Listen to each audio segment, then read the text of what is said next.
wanaoleta chokochoko ndani ya taifa letu. Kuna mtu mmoja hapa ndani, mwenzetu mbunge, tena ana nafasi ya kuzungumza humu ndani, ana nafasi ya kuzungumza kwenye neki, ana nafasi ya kukutana na wakubwa, anaanza kutuchokonoa.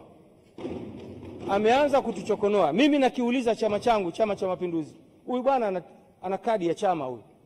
Hivi basi tukae tu na mtu kama huyu ambaye anatusumbua, anatoa mifano ya kutisha. Kiswahili bwana ni sisi watu wa pwani tunakijua, tumejifunza shule pia kitu kinachoitwa literature, fasihi. Wewe unaanza kutoa mifano, unatoa mifano, unasema bandari ikiuzwa. Sisi tunajua unalenga wapi ndugu yangu, huko uliko.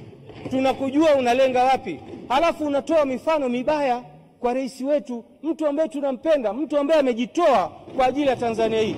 Unakwenda kugusa familia zake. Unagusaje familia yake, mtoto wake? Unajua jinsi ya kupata mtoto wewe? Unajua jinsi ya kulea? Unamtaja mtoto wake kipenzi kwamba akitobolewa macho. Mungu akulani kabisa huko uliko. Na hayo yasitimie kabisa.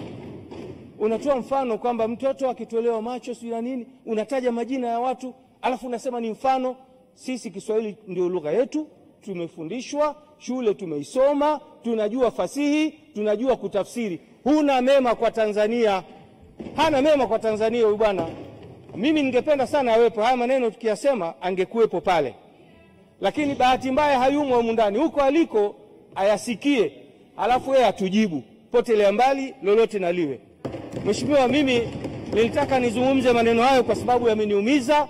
Unamtaja rais ambaye anajipambanua kuitumikia nchi hii. Tanzania imepata maendeleo ya haraka ndani ya miaka 4 kuliko kipindi kingine.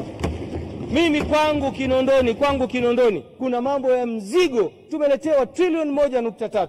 Bajeti gani, jimbo gani ambalo limepelekewa hela nyingi kiasi hicho kwa mara moja? Halafu wewe unakwenda kumchokoza mtu ambaye anatuokoa sisi wana Kinondoni.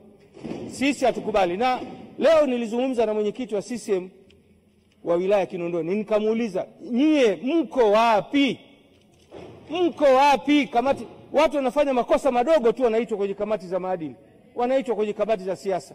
Jambo zito kama lile alafu mnakaa kimya. Nilisema hili, na huko anakonisikia mwenyekiti wangu anaitwa Shaweji Mkumbura. Mheshimiwa Shaweji, nakuambia kwamba sisi haturidhiki rais wetu kufanyiwa dhihaka. Tena wanafanyiwa dhihaka na watu wa Kinondoni, hatukubali. Usipochukua hatua na mimi mwenyekiti, mimi nitakutilia wasiwasi.